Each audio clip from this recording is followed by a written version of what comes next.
despite this being dubbed a mini-budget, this is massive. This is a huge intervention that we're expecting today.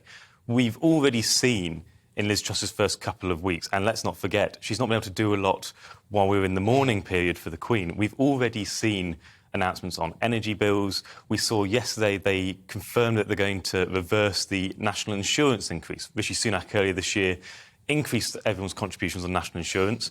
That's going to be reversed from the 6th of November. So we know in advance already that's going ahead. What we're expecting today is to see action on corporation tax. Again, Rishi Sunak announced earlier this year that from 2023, corporation tax was going to increase. That's gone. We're expecting that to be gone today. We're expecting potentially something on stamp duty to help with the housing market. What do you think? Well, now that is what we are unclear of. We're aware that something is happening. We know that the Treasury have been looking at the housing market and they want to do something to help stimulate it and help more first-time buyers. And we know they're looking at stamp duty to do that.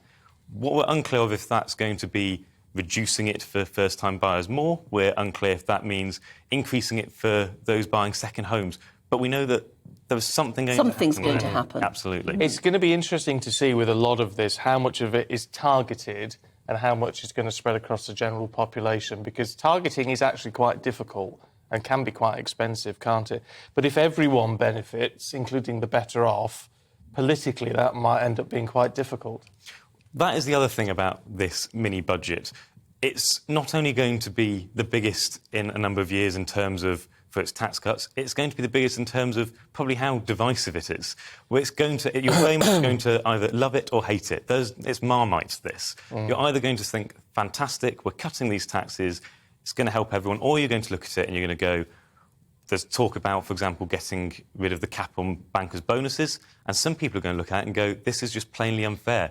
No one's going to be sat on the fence with this. You're either going to love it or you're going to hate it. Is that talk or is that an actual announcement? Because the way it's being treated by the media is as though that is definitely going to happen. We are yet to have that confirmed. But I'd be very surprised if it didn't go ahead. It's one of the issues behind something like bankers' bonuses.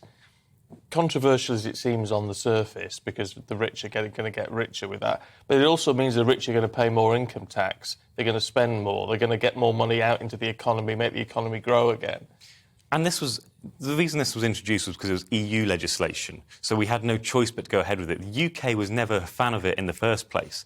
Now, the EU did this to try to put some restraint on the financial sector, but what actually ended up happening when they did that was that people just increased the salaries that were given to bankers in the first place. So it didn't reduce the amount of money that bankers had got. It was just given to them in a different way. So it didn't really achieve the aim that it was ever meant to.